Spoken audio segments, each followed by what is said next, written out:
కార్యకర్తల విషయంలో ఇప్పటివరకు ఒకలా చూశాం, ఇకపై మరోలా చూసుకుంటామని భరోసా ఇచ్చారు వైసీపీ అధినేత జగన్.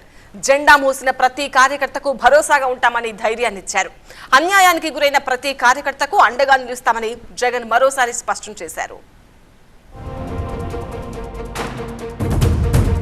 తాడేపల్లిలోని వైసీపీ కేంద్ర కార్యాలయంలో ఉమ్మడి నెల్లూరు జిల్లా పార్టీ నేతలతో వైఎస్ జగన్ సమావేశమయ్యారు. నెల్లూరు జిల్లాకు చెందిన ఎంపీటీసీలు, జెడ్పీటీసీలు, కార్పొరేటర్లు ఎన్నికల్లో పోటీ చేసిన వైసీపీ అభ్యర్థులు ఈ సమావేశానికి హాజరయ్యారు. ప్రభుత్వ వ్యతిరేకత రావడానికి కనీసం ఏడాదైనా పడుతుందని, కానీ 6 నెలలకే కూటమి ప్రభుత్వం తీవ్ర ప్రజా వ్యతిరేకతను ఎదుర్కొంటుందని జగన్ అన్నారు. ఎన్నికల్లో ఇచ్చిన వాగ్దానాలను, మేనిఫెస్టోలో హామీలను సీఎం చంద్రబాబు పూర్తిగా గాలికొదిలేశారనే చర్చ ప్రతి ఇంట్లో జరుగుతుందని, ఈ అంశాలను ప్రజల్లోకి సోషల్ మీడియా ద్వారా విస్తృతంగా తీసుకెళ్లాలని కార్యకర్తలకు జగన్ పిలుపునిచ్చారు. ఓవైపు సూపర్ 6 హామీలు అమలు చేయకపోగా విద్యుత్ ఛార్జీల పెంపు, రోడ్లపై టోల్ ట్యాక్స్, ఆరోగ్యశ్రీని నిర్వీర్యం చేస్తున్నారని, ఇలాంటి సమయంలో ప్రజలకు వైసీపీ అండగా నిలవాలని జగన్ అన్నారు. If it's family, it has to be home. If it's home, it has to be Aparna. Saluting the spirit of every couple's sacrifice to build their dream home. రాష్ట్రంలో రెడ్ బుక్ రాజ్యాంగం అమలవుతుందని, ఇంటి వద్దకే door delivery పాలన నుంచి తిరిగి TDP నాయకుల వద్దకు ప్రజలు వెళ్లాల్సిన పరిస్థితి ఏర్పడిందన్నారు. విద్య, వైద్యం, వ్యవసాయం, పరిపాలనను కూటమి ప్రభుత్వం గాలికొదిలేసిందన్నారు జగన్.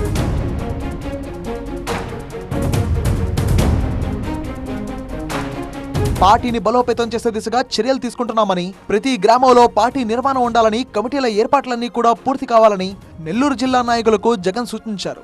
కార్యకర్తల విషయంలో ఇంతవరకు ఒకలా చూశాం, ఇకవైపు మరోలా చూస్తామన్నారు జగన్. జెండా మోసిన ప్రతి కార్యకర్తకు అండగా ఉంటామన్నారు.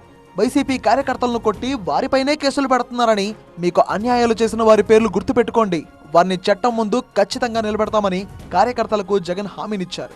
కార్యకర్తలకు సంబంధించి ఇంతవరకు ఒక మాదిరిగా చూసాం. కార్యకర్తలను ఇక్కడ కాదు, కార్యకర్తను ఇంకా గొప్పగా చూసుకునే కార్యక్రమం కూడా జరగాల అని చెప్పి కూడా ఆలోచన చేస్తాను. మీ అందరికీ కూడా నేను ఈ విషయం భరోసా ఇచ్చి కూడా చెప్తా ఉన్నా, ఈసారి మాత్రం కార్యకర్త అనేవాడు వైఎస్ఆర్సీపీ జెండా మోసిన ప్రతి ఒక్కరికి చెప్తా ఉండా, ఈసారి జగన్ మీకు ఖచ్చితంగా భరోసా ఇస్తాడని చెప్పి మాత్రం హామీ ఇస్తాను. వీళ్ళంతకు వీళ్ళే కొడతా ఉన్నారు, వీళ్ళంతకు వీళ్ళే దొంగ కేసులు పెడతా ఉన్నారు, వీళ్ళంతకు వీళ్ళే మ్యానుఫ్యాక్చర్ చేస్తూ ఉన్నారు కేసులు, వీళ్ళంతకు వీళ్ళే విట్నెస్లు మ్యానుఫ్యాక్చర్ చేస్తూ ఉన్నారు, వీళ్ళంతకు వీళ్ళే కేసులు పెడతా ఉన్నారు. ఇది నిజంగా మారాలా?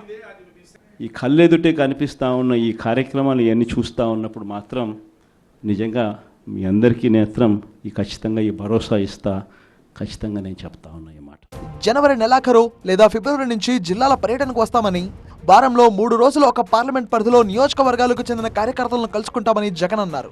మరోవైపు విశాఖలో ప్రధాని మోదీ పర్యటన ద్వారా కొత్తగా 2 లక్షల కోట్ల రూపాయల పెట్టుబడులు వస్తున్నాయని ప్రభుత్వం చేస్తున్న ప్రచారంలో అస్సలు వాస్తవం లేదని వైసీపీ అంటోంది. NTPC green hydrogen hub, Nakkapalli bulk drug park YCP ప్రభుత్వ హయాంలో వచ్చినవే అని వైసీపీ మాజీ ఎంపీ మార్గాని భరత్ అన్నారు. ఓవైపు కేంద్ర ప్రభుత్వం విశాఖ స్టీల్ ప్లాంట్ ప్రైవేటీకరణను వేగవంతం చేసిందని, అయితే ప్రైవేటీకరణ చేయడం లేదని కూటమి ప్రభుత్వం ప్రధానితో విశాఖ సభలో ప్రకటన చేయించాలని మార్గాని భరత్ డిమాండ్ చేశారు.